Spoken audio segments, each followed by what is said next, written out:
scroll through my settings that I use for Betaflight 3.3 as of now. All right, so on the ports tab, you're gonna hook up Serial RX to wherever your receiver is hooked up to. And then if you're using TVS Smart Audio on a different UART, like I am on UART3, you're gonna change that to TVS Smart Audio. And then if you're using Smart Port Telemetry, say on UART6, you would come over here. Where is that? Here, and do Smart Port. I'm not using that here, so I'm gonna move on. I use motor direction reversed, which you select that and it tells the flight controller that you're going to run the props in the opposite direction, so they go props out. I do this because it keeps the lens clean when you hit grass or dew or whatever. You don't want the props flinging the water right into your camera. Over here, I would only run D-Shot 1200 if you're running if you're running BL Heli 32 ESCs, and you've got a 32K processor. You might as well just go D-Shot 600. And I've got this set to 4.9, and if you're getting desyncs, it's worth raising this value a point or two until it goes away. Or if you need to fall faster when you are on zero throttle, go ahead and bump that number down. All right, down below here, I'm running 8K with accelerometer turned on. You only need to have accelerometer turned on if you're going to do level mode or if you're going to do crash recovery, which is why I have it on. I've got the arming over here set to 180. This allows me to arm at any angle, including upside down. This is good for turtle mode or when you crash sideways and you just want to get back into the race.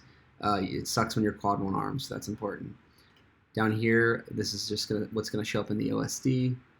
I'm using serial-based receiver. If you're on Spectrum, you're going to use this setting. If you're on Taranis, you're going to use this setting. If you're on Crossfire, you're going to use this setting. Down below, I'm running Crossfire, but if you're on Spectrum, go ahead and choose Spectrum 2048. And if you're on Taranis, go ahead and choose S-Bus. Down here, under the features, I use telemetry because I'm using Crossfire telemetry. If you're on Spectrum, you probably don't want to enable that. And I have air mode always on because when it is off, your quad will basically fall like a rock when you are at zero throttle. And then I've got OSD, anti-gravity, and dynamic filter on. Anti-gravity will just keep your quad level when you're doing like high throttle, pumping the throttle situations. Like maybe punch outs to zero throttle or going around a turn and you're kind of pumping the throttle up and down. And dynamic filter is basically a filtering algorithm that is used under the PID tuning. So I'm going to go ahead and turn that on.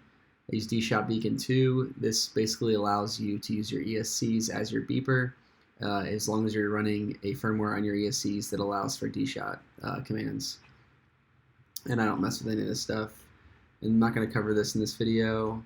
Under PID tuning, I use the stock Betaflight PIDs for the most part. If you're running a normal 5-inch quad, Stretch X, True X, doesn't matter. This is going to work pretty damn well. And unless you're like really good at tuning, I'd probably stay out of this area. But I will tell you to jump over to the filter settings, make sure PT1 is chosen, and uncheck all three of these. Test hover your quad and see if the motors are hot. If they're not, you're good to go with these settings. You may need to turn some of these on as your quad becomes damaged, your motors get bent, your props are all jacked up. Maybe you've got a loose arm or flimsy arm. Maybe you'll have to adjust these, but for the most part, you're going to get the best performance with all of them turned off. If you do get hot motors, you're going to want to turn this one on and try it again. Test hover for 30 seconds, feel the motors. If they're still hot, turn this on.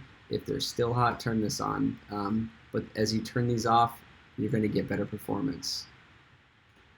On the receiver tab, using TAER, which is the Spectrum JR setting, and I've got aux4 just because I have that for my Crossfire telemetry. Under modes, I have an arm switch, and I have a beeper, which is the D-Shot commands beeper, and then flip over after crash for turtle mode. We don't do anything under motors. Set up the OSD exactly how you like it. I don't know, this is really just user preference here. And then I will say to go into CLI and type git crash. And you'll see some settings here. And I like to set crash recovery equals on and save. And that's going to basically turn on crash recovery, which is a feature that it will detect if you clip a gate or a tree or whatever. and you have some weird input to your quad that causes you to like flip over, it'll automatically turn your quad upright and then turn off immediately, so that you hardly even notice it when it happens. You'll clip something, and before you know it, you're back upright and you're flying along, and everything all is well. I like the feature. It's worked for me, so I'm going to keep using it. But other than that, those are the settings I use for Betaflight 3.3. I hope this helps you. If you have any questions on what I was doing or what settings I chose, just put them in the comments and I'll answer them. Thanks for watching.